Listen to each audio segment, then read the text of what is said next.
Welcome to Sonic Legacy, where we dive into the timeless tales and transformative tunes that have shaped generations. Before we get started, please hit the like button and subscribe.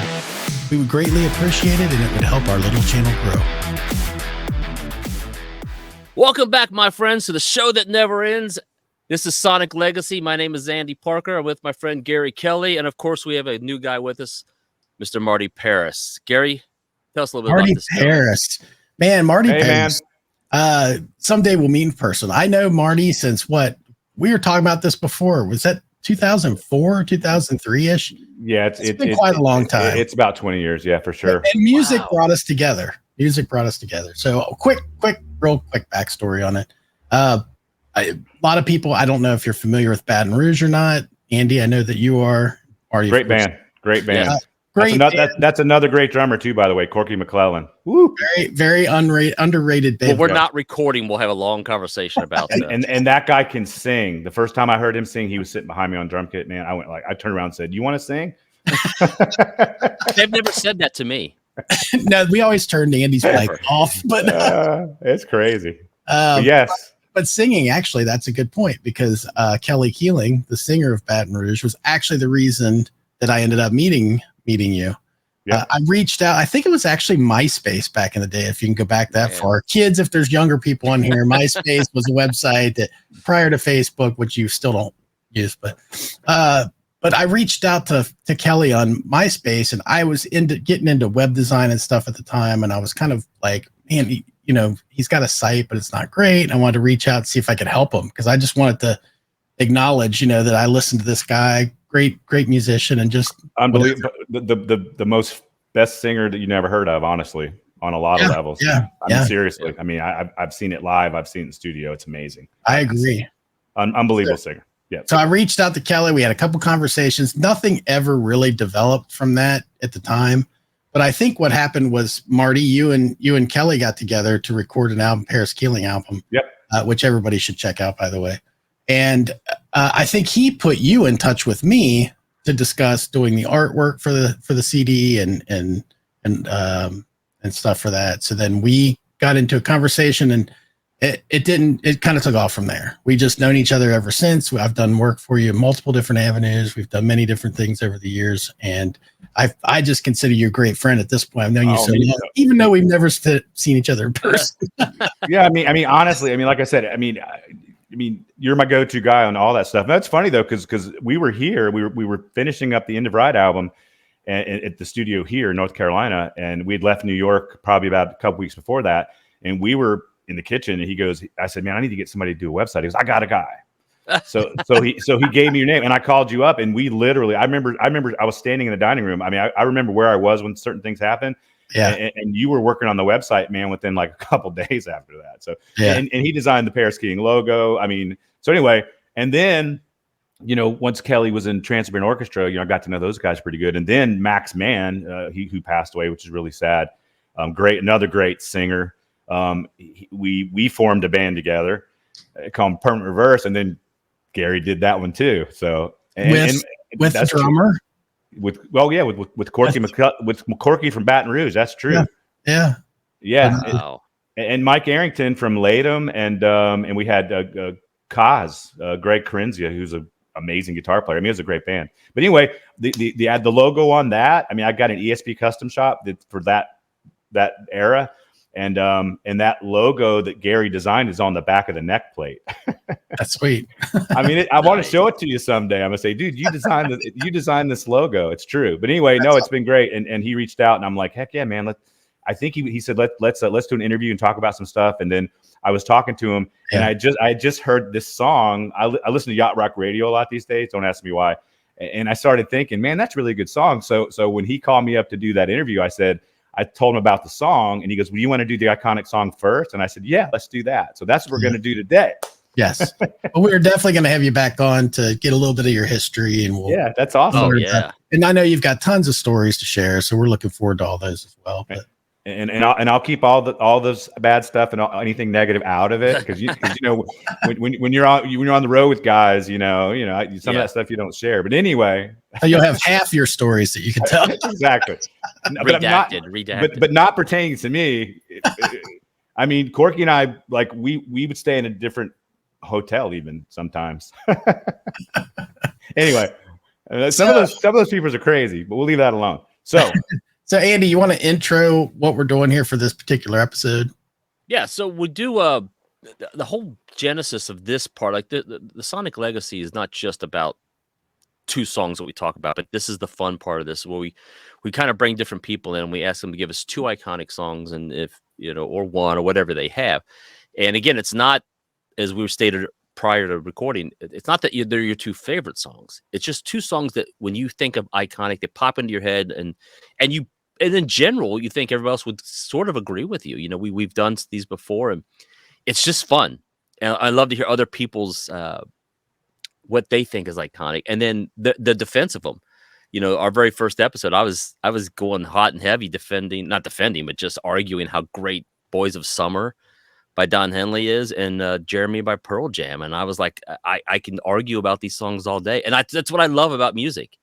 Is it touches us all, and we all are passionate, whether it's our band Kiss, and we were fighting for each other in the halls of school or whatever. So we now turn it over to Marty to give us a first iconic song of his that he says, this is the song, I will defend this till the day I die. Yeah, well, there's so many, 70s to me is when I started really getting into music, obviously. And, you could, Paul McCartney and Wings, iconic songs, obviously Beatles, Pink Floyd. I mean, if I want to bring 2, my second would probably be Comfortably Numb.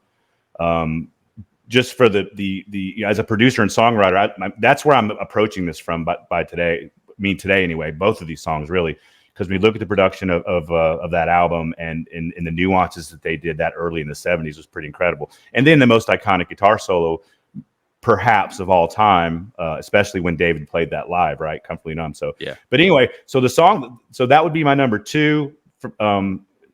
But this one's not my favorite song. It's just a song that I've always loved. And I started to really analyze the song recently.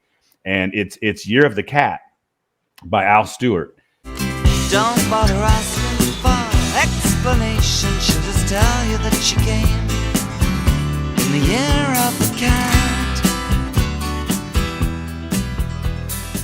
And when you look at that song, I mean, lyrics speak to me. I mean, Uncle Cracker, when he said "cooler than the flip side of my pillow," I mean, that is a great lyric. David Gates from Bread, Aubrey. I don't know if you heard. If you don't listen to Bread, check them out. But we tripped the light and danced to the moon. I mean, lyrics to me mean a lot.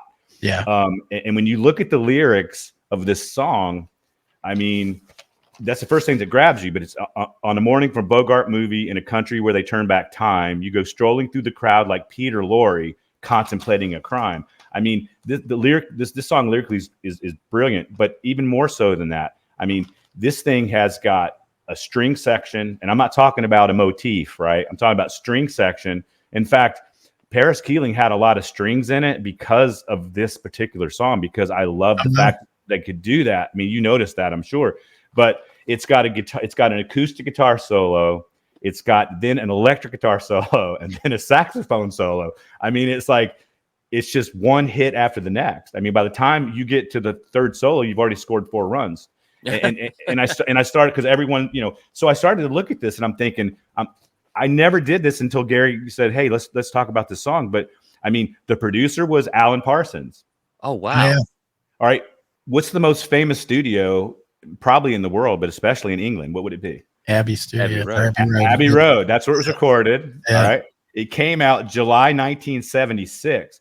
What was July 1976? Well, for us, it was our bicentennial. It was, and I was in elementary school, and that was a really cool summer.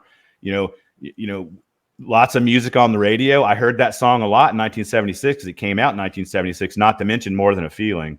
Which I could argue that could be the greatest debut album of all time. Oh, that's on many lists. I could argue that. I mean, just Brad Delp's vocals alone.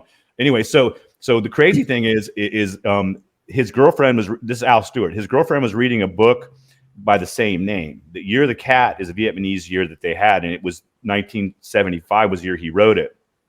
He was opening for Linda Ronstadt on tour in 1975, and his piano player Peter Wood would play the catchy intro during sound check. The dun, dun, dun, dun, dun. It's a great piano piece too. So this is the team of guys that Alan Parsons had at Abbey Road to make this song. I mean, right there, if you just started the conversation there, you're like, that's an iconic song, right? Yeah. So Al Stewart, obviously guitar, piano, vocals. Tim Renwick, all right, he played the acoustic guitar solo and the electric guitar solo. He worked with Bowie, Clapton. He toured with Pink Floyd, playing guitar with them. So there you go. Peter Wood keyboards, Don Lobster keyboards, George Ford on bass. I don't know him. Stuart Elliott, obviously the drummer. I mean, he played for Parsons as well. Paul McCartney, Roger Daughtry. Then you got Andrew Powell on the string arrangements. Worked with Dave Gilmour, Chris Rea, who I absolutely love. Chris Rea, one of the best singers on the planet. Mick Fleetwood, the Hollies, Kansas, and also the Alan Parsons project. So, and then you got the violin. Even the guy on Triangle got credit for it. Yes. I mean, you've got an iconic song when the guy that played the Triangle is actually listed in the song credits. His name is or could be a lady. I think Marion, because that's actually my first name. I think of male, but could be. But Marion Driscoll on Triangle, and then Phil McKenzie is the sax solo, which was he played with Eagles, Black Sabbath, Debbie Gibson. He played on Band on the Run with Paul McCartney and Wings, which could be an iconic song its own self. Yeah, absolutely. Yeah. So that's that. So I'll put these notes away, but I encourage people, if you haven't heard that song, check it out and listen to the album version, because it's they play all the nuances and all the turns. What they do on a typically radio cut is they take all the turns out where a lot of magic happens, because they're reinforcing the catchy riff or the hook. Right. And it's just, it's a joyous song to listen to. And in fact, my wife has heard it 1,000 times. And because we do, when we travel, we've got XM, and I've got it on Yacht Rock Radio constantly. And that song comes on at least a couple times. And she goes, I know. This is like one of the greatest. So I have to say, I don't know this song by title. I'm gonna have to go and listen to it. I'm gonna plead ignorance on that. But I'm curious, so were these guys all just studio musicians? And this guy, he just pulled them all in for this? Well, I mean, Parsons obviously, they're kind of like the Toto of the UK. Well, I like to even say I just went and saw them. The Immediate Family, the 70s guys that did that. The Kutch and the Waddells, okay, and Sklar. Those guys were the studio guys of the 70s, and so that's who they were. And Parsons was working with everybody, even his own projects. But it's just funny because Al Stewart is a singer songwriter, and I've my last album was singer songwriter. I mean, I like that genre, but that's what you're doing. You're taking your songs in, you're getting guys in, you're getting different guys in, and you're working it out. And a lot of times it doesn't come out. But in this case, I mean, everybody just killed everything that they did. So it's pretty cool. Yeah, I'd say Gary can attest to this. That I've grown so much as a fan, I guess, of music, because when I was growing up, and Gary and I were forming bands, and we wanted to be on tour with Bon Jovi or whatever.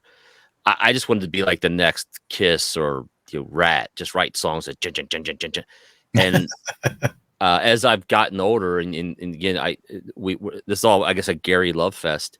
Gary got me into a singer songwriter guy that changed a lot for me as I listened to songs. And now, like you, lyrics are the most important part to me. Sometimes I'll break down a song, I'll read lyrics, and I'm like, gosh, man, how is this person? How are they able to understand what I'm going through?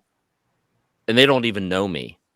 And they exactly. It's two a powerful verses thing. and a chorus that I want to scream to the world. Do you not know who this person is? You should all know who this person is.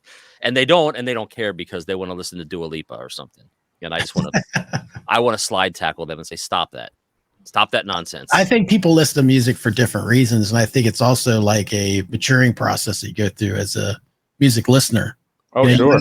You might start it as you're hearing music because you like the groove, or you like that really cool guitar, lick or whatever in it. And eventually you start maturing and realizing, wait, some of this stuff actually speaks to me as a person, or is almost my own thoughts put on the page or put, in music form.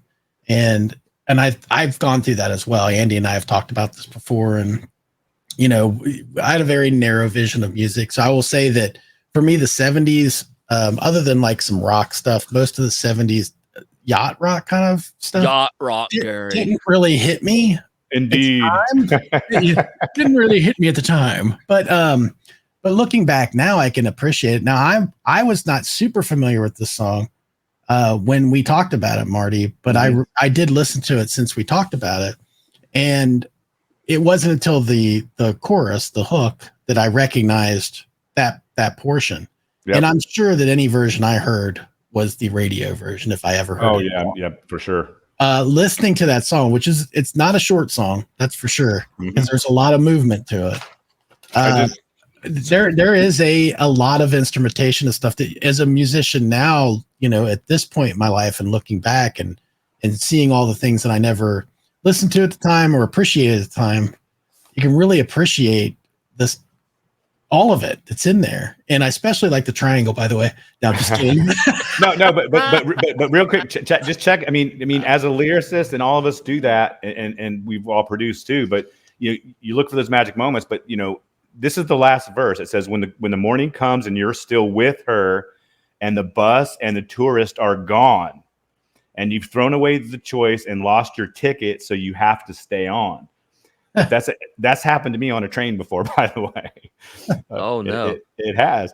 It says, but the drumbeat strains of the night remain in the rhythm of the newborn day. Sometime you're bound to leave her, but for now you're going to stay in the year of the cat. That's just, dude. I mean, that's some deep writing right there. It is. Yeah. You think about stuff like it. I was just thinking when you were reading that about the staying on the bus or the train, and a song that's, I'm sure it's been overplayed and overanalyzed, but I always think about a song like "Turn the Page" by Seeger. Yeah, Gary and I have never been touring musicians, but I imagine that's what it's like. His song, I can feel like, oh my God, that's got to be what it's like for him to every day, every night, just. That's an iconic song right there. I didn't think of that one. Yeah, it is. But I mean, that's what I love when I tell people about how powerful. I mean, when I talk about music, sometimes people are like, "What's wrong with you? Like, it's just a song." I'm like, "It's not just a song. It's not. No, I mean, to me, it's not. no. I don't understand it. I go to concerts. I swear, Gary's been with me. I don't drink anything. I try not to move because it's like church for me. Mm-hmm. I'm in awe of what I've paid my money to watch this person tell their story, and I've seen some artists that it seems like they leave so much on the stage that when they leave, like, I'm exhausted watching you, and you have to be spent because you just dumped everything out. There's nothing left. Yeah, the guitar's been dropped, strings are broken, sweat is dripping, and I'm just like, I don't know what I deserve to witness this, but I'm thankful I'm here for it at this time in the moment. Yeah, no doubt. I mean, music's been the biggest thing in my life, as far as culturally and growing up. But one just popped in my head. I'm gonna say it real quick. But "Love Lies Bleeding" by Elton John. I mean, talk about that whole intro. I'm talking about the Yellow Brick Road version, the album version of that song. Go listen to that one. I mean, just the intro to that song is like a musical masterpiece. And then the lyric is, "The roses in the window box are tilted to one side. Everything about this home is born to grow and die." I mean, come on. The roses in the window box are tilted to one side. I mean, Bernie Top. Yeah, wow. Bernie is. Yeah. He's got to be on the Mount Rushmore of the greatest. Oh my God! Oh, no Not doubt. just songwriters, writers. No doubt. In fact, is he still alive? I believe he is. I think he is. I'm not sure. He doesn't answer my emails, but that doesn't mean anything. Man, I would love to set out on a mission just to meet that guy. Yeah. Oh gosh, yes. Yeah. Could you imagine talking to Bernie Taupin? There's an artist, and we'll talk about him, I'm sure, at some point in time, Gary. Brian Vander Ark. And Marty, I don't know if you know who he is. He's the lead singer of the Verve Pipe. Oh yeah, I know the band for sure. Man, he put an album out in 2007, Gary, maybe called Resurrection. And besides just being catchy and melodic and all that stuff, the lyrics. I mean, I've sat and read his lyrics and just been like, I don't know at this time in my life, is there a better writer? And he has lyrics like, I mean, he's got a song that I won't get deep into it, but the song where he talks, it's called "And Then You Went Away." And it's about a relationship growing apart. And there's a line where he says, The pet names that you once gave me, we soon gave to the pets. I still come when you call me just to make sure, because they're not even talking anymore. Wow. And That's I'm deep. like, holy crap! I've been there where relationships coming apart, and like you don't even talk anymore. Like you're just so wait for the one person just to pull the trigger. Like, look, I'm out. I'm moving out. I'm done with you. And like, what happened? We at one point we were here, and now it's like we're opposite. Like we don't even know each other anymore. Yeah, and those songs, like, you know, I remember songs when like we hanging out by the community pool, and you got like this crush on this like cute girl, and all of a sudden a song just like motivates you like to want to get to know her. I'm doing it. I'm walking over there. Yeah, I mean, it's like I remember one living in Cincinnati. Yay! Out at the pool, and remember that song "Sentimental Woman" by Bob Welch? Yes. Well, there was this girl that was really cute, and every time I would hear that song, I would see her face, because every time I would be with her, I would hear that song. But I never went up to her and talked to her about it. I don't even know her name, but when I hear that song to this day, I think about that pool on Edgewater Drive in Cincinnati, Ohio, and how beautiful that girl was. And I have no idea who she is. So yet another thing about music that brings back memories like that. That's what I was gonna say. Yeah. I've said this to people before, and I'll stand by this. When people say time travel doesn't exist, it sure does. Put on a song from your childhood, and you're for 3 minutes and 48 seconds. You're 7, you're 8, you're 10. You're at the pool. No doubt. You know your sense most tied to memory. You know which one it is actually? No, it's smell, and sound is second. So when you walk in, when I walk in sometimes, and I smell like, it smells like my grandmother's kitchen. I mean, just massively deep memories, and then music is too. I think sight's like 3. So because you always forget what they look like. In some cases you don't. Wow. Well, now do you want to? Oh, sorry, Gary, go ahead. No, I was just gonna say we're gonna endeavor to listen to Year of the Cat. Now I will have a clip in here, so just a little brief section of it. But definitely everybody should check that song out. Well, I'm going to go and then come back in the comments and let Marty know if he's right or wrong. But yeah, please do. But go ahead to the next thing. And I'm gonna go check out that album you just recommended. As soon as I get done, wrap up here, I'm gonna go crank it up. Oh, definitely. Resurrection by Brian Vander Ark. I would put, when you do this, people do this, you have these conversations like your island albums. What would you take if you had 10 albums you'd take to an island? Yeah. His album is on there because he's got songs, I'm guaranteed. He's got a song called Second Hand where he talks about being washed up and people forgot who he was as a rock star. And I'm like, God, and the way he says it, you're like, I bet that's what it feels like. Or the Front Row Junkies where people are leaving, but the one person still stands at the front because they want to shake your hand or something. Fuck, this would be a great moment for me to find that picture of him ruining my photo. I'll find it. If you don't have it, I'll find it. But I definitely recommend and anybody out there go listen to Brian Vander Ark. He's got some songs that I could definitely tell you listen to. He's got a great song called "Another Good Man Going Down," and it's about his father or stepfather dying. And you want and if you're ready to cry, don't listen if you don't want to cry. It's going to bring tears to your eyes. Anyway, that's the best part about being an artist writing songs is when you touch somebody else. I mean, that's being human at its most basic level. I mean, the rest of it's just crap. I mean, it's just politics and everything you don't want to deal with. Yeah. It's those connections that you get, I was at Gary, I was at the listening room up there in Cleveland with Teresa, and we went and saw Brian Vander Ark at a small little acoustic room. And I'd never heard the song "Another Good Man," and he played it. And I look over at my wife, whose father passed away 20 years ago, and tears are streaming down her face. And she's like, "What is this song? I've never heard." I was like, "I don't know. I've never heard it either. I don't know the song." And I went home and listened to the lyrics. It's heartbreaking, but it's a beautiful nod to someone who's passing away, and they know they're dying. Yeah, that's cheery. Let's move on. So do you want to bring up your second song, Marty? Yeah, I'll do it quick. I didn't want to keep it too long because we talked about so much cool stuff, by the way, and had a blast being on. Definitely following you guys. Love what you're doing too. But no, I would have to say Comfortably Numb, I would suppose.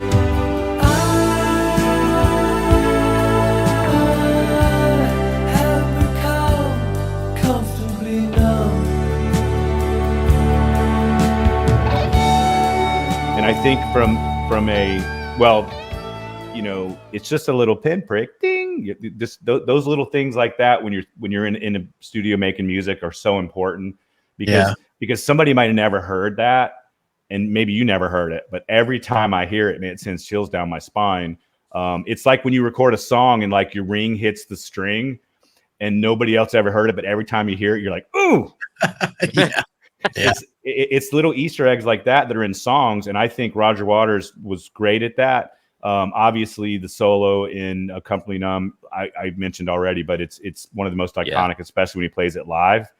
But to be that forthcoming with that sort of production in 1973, wasn't it? Didn't that come out? Wow, 73, and that album was in the top album charts for decades. Well, that's from Dark Side of the Moon, right? Correct. So listen, let me preface. Gary and I do not know squat about Pink Floyd. I think I can speak for Gary on this. I can comfortably speak about this. Well, but I'm curious about Pink Floyd. I have questions about Pink Floyd. The Wall came out in 79.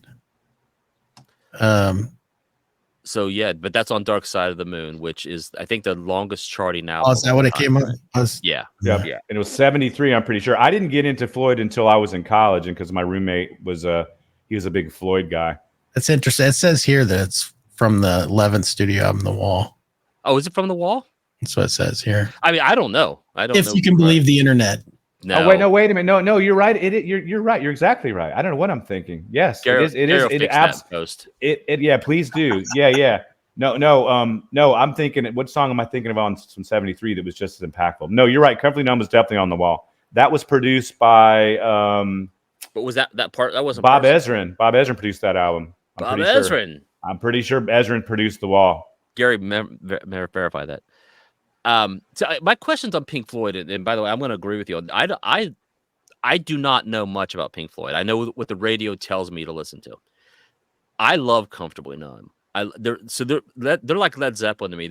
I can't say I'm a fan of Zeppelin. Same with me, pretty much. But iconic song nonetheless. But I can argue about Kashmir or Fool in the Rain and tell you how great that song is. But I don't own a Zeppelin album. I don't own a Pink Floyd album.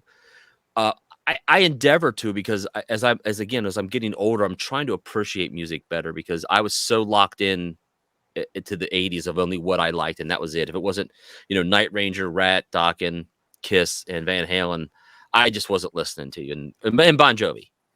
Oh, and Queensryche. Gary got me into Queensryche. But now as I get older, I'm trying to appreciate stuff I missed because I was so blinded by what I liked. And then I didn't know, like, again, going back to Alan Parsons, how instrumental he was with Pink Floyd. And then, because I knew his stuff, like Eye in the Sky, and, his hits that MTV told me I liked. But I don't know anything else by Alan Parsons. I know his name. And the same with Pink Floyd. So Comfortably Numb, I agree, is an awesome song. I love this song. It comes on, I listen to it. I don't flip it off. Yeah, me too. And my questions with Pink Floyd, maybe you can talk about it, Marty. Maybe you can. If you can't, that's fine.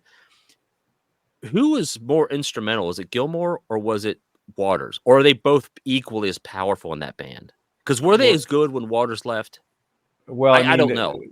I mean, it's almost like saying, is it Tommy Shaw or was it Dennis DeYoung? I mean, because it was. I mean, it's like they were both creative forces, but if you listen to Styx hits, they're all Dennis DeYoung songs for the most part, except for maybe Renegade. It's kind of the same, but no, Sid Barrett was a big part of it too, but he passed away. And I think when Sid passed away, I think there was, I don't think it was, I don't know. I've never met any of those people, by the way.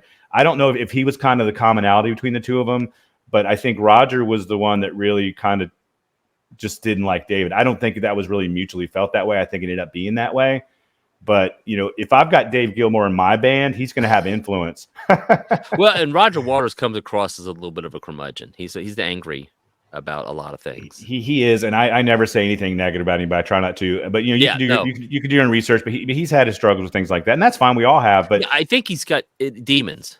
I don't mean he's a bad guy. He's got demons, and I was watching something on him the other day, and it's like, God, this guy had such a troubled life, and he still came out. I'll say okay. I mean, he made a very successful career out of music, but based on his life being rough, very rough. No, that's true. And a lot of creativeness comes from that place too. If you look at a lot of the great, the Kurt Cobains, although, I mean, once again, I didn't know Nirvana records, but he definitely was revolutionary. I mean, him and Kim Thale, I guess. I mean, those guys are the ones that really kind of brought down the whole grunge thing, which was cool. I mean, we needed to shift away because the hair metal was getting a little bit like a little stale. Well, I mean, but you got it. Baton Rouge was the last album signed by Ermit to Atlantic Records, and they were just too late. Too late. I would agree 100%. I've told people that. I was like, that first album is still. I was just listening to it about 2 weeks ago. I love that first album so much. Yeah, and it's like, I mean, I've heard people say, and I've heard John Bon Jovi has said it too. Not from him, but I've heard singers that actually know. I don't like to name drop a bunch of people, but they basically were like, we were terrified of that guy. Yeah. They were terrified of that guy because, but it's the business side of music really wasn't his thing. He's just super artistic. I mean, the difference between him and say a John Bon Jovi is a really smart business guy, and so is Paul Stanley. I mean, then you have Ace, right? There's always that dichotomy. I mean, Roger Daughtry basically worked for Pete Townsend, right? Oh God, yeah. And I love Pete. But when I think of Who, I think of Daughtry swinging that microphone, man, and that scream on "We don't get fooled, won't get fooled again." Yeah. But see, we just brought up a whole new subcategory because we're talking about because it came up out of Pink Floyd, obviously, but that tragically has happened on too many occasions. Yeah. Where you got creative forces, and then you got forces that don't want to work as hard. I mean, look, Ace was the funnest guy in the 70s, I'm sure, ever. Which made him Ace, but I understand Paul's, his issue with that. But I mean, that's just the way it is. So which one was the issue in Pink Floyd? I think I would probably have to say Roger in that one. But still iconic, and it is on Dark Side of the Moon. I mean, I'm sorry, it's not on Dark Side of the Moon. Yeah, it's on the Wall, which I believe was produced by the great Bob Ezrin. So anyway. And for the record, I will just say that I can't think of a more atmospheric song out of the iconic set than Comfortably Numb. I mean, it's got such an atmosphere to it. No doubt. When it comes on, it comes into the room. Yeah. It does. It really does. Great analogy there. It does. It enters the room. It comes in the room. Yeah. All right. Well, that's it for this episode of Sonic Legacy. Thank you so much to Marty Paris for being part of this and bringing us your two songs. Sir. And jump online if you agree or disagree with Marty. I don't know how you could disagree with someone's opinion, but you can do it.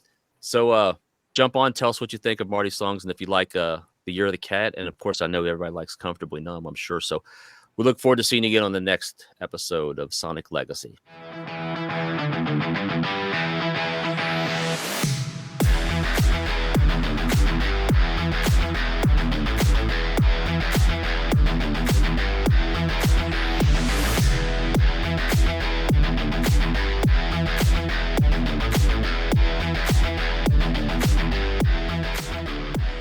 This has been a Touch of Madness production, brought to you by the creative minds at Tommy Twins Media.